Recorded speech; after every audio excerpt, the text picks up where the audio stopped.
13 นาฬิกาของวันที่ 23 มิถุนายน พลเรือโทบรรจบโพแดงผู้บัญชาการทัพเรือภาคที่ 1ในฐานะผู้อำนวยการศูนย์อำนวยการรักษาผลประโยชน์ของชาติทางทะเลภาค 1กองทัพเรือจังหวัดชลบุรีได้รับแจ้งจากนายพงศักดิ์อนันติผู้ควบคุมเรือส.เสรวัตรว่าพบศพลอยน้ำอยู่บริเวณแลตที่ 12 องศา 25 ลิบดาเหนือ ลอง 100 องศา 55 ลิบดาตะวันออก แบริ่งที่ 150 ระยะ 17 ไมล์ จากเขาแหลมปู่เจ้า อำเภอสัตหีบ จังหวัดชลบุรี จึงสั่งการให้เรือตรวจการใกล้ฝั่งตอน 111 ออกเรือค้นหาและตรวจสอบพร้อมกับให้หมวดบินเฉพาะกิจทัพเรือภาคที่ 1ปรับแผนบินนำเฮลิคอปเตอร์ปราบเรือดำน้ำแบบที่ 1 S-70B สนับสนุนขึ้นบินลาดตระเวนค้นหาเพื่อชี้เป้าหมายจนกระทั่งเฮลิคอปเตอร์บินลาดตระเวนค้นหาจนพบศพลอยในทะเลจึงได้ให้สัญญาณพลุควันในทะเลให้เรือตรวจการ 111 โดยเรือเอกโสรัตน์รถเลี้ยวผู้บังคับการเรือตรวจการ 111 นำเจ้าหน้าที่เข้าเก็บกู้ศพดังกล่าวนำขึ้นที่ท่าเทียบเรือแหลมแท่นการท่าเรือสัตหีบฐานทัพเรือสัตหีบอำเภอสัตหีบจังหวัดชลบุรี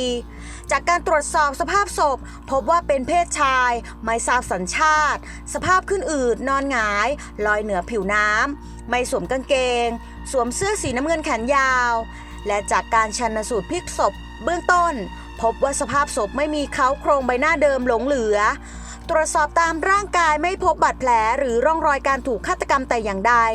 คาดว่าเสียชีวิตมาแล้วไม่ต่ำกว่า 3-6 วันด้านร้อยตำรวจโทพัฒนานันท์สมนวลรองสารวัตรสอบสวนสถานีตำรวจภูธรสัตหีบอำเภอสัตหีบได้เปิดเผยว่าเบื้องต้นเจ้าหน้าที่ตำรวจได้ให้เจ้าหน้าที่หน่วยกู้ภัยมูลนิธิสว่างโรจนธรรมสถานสัตหีบนำศพส่งชันสูตรยังโรงพยาบาลสัตหีบกิโลเมตรที่ 10ขณะนี้ได้ประสานไปยังศูนย์ควบคุมการแจ้งเรือเข้าออกตามจังหวัดต่างๆในเขตภาคตะวันออกและภาคใต้ว่ามีการแจ้งลูกเรือประมงพลัดตกน้ำทะเลสูญหายหรือไม่เพื่อติดต่อเจ้าของเรือมาสอบสวนสาเหตุของการเกิดอุบัติเหตุและติดตามญาติผู้เสียชีวิตมารับศพไปดำเนินการทางพิธีทางศาสนาต่อไปพร้อมกับจะประสานกลุ่มเรือประมงให้รับทราบหากมีลูกเรือประมงสูญหายในทะเลจะได้มารับศพเพื่อนำไปบำเพ็ญกุศลตามประเพณีได้ต่อไปตรง2 เป้ามีจะโทรถามเรือครับเมื่อกี้นะเบอร์นี้ครับได้พี่ดีครับสวัสดีครับครับ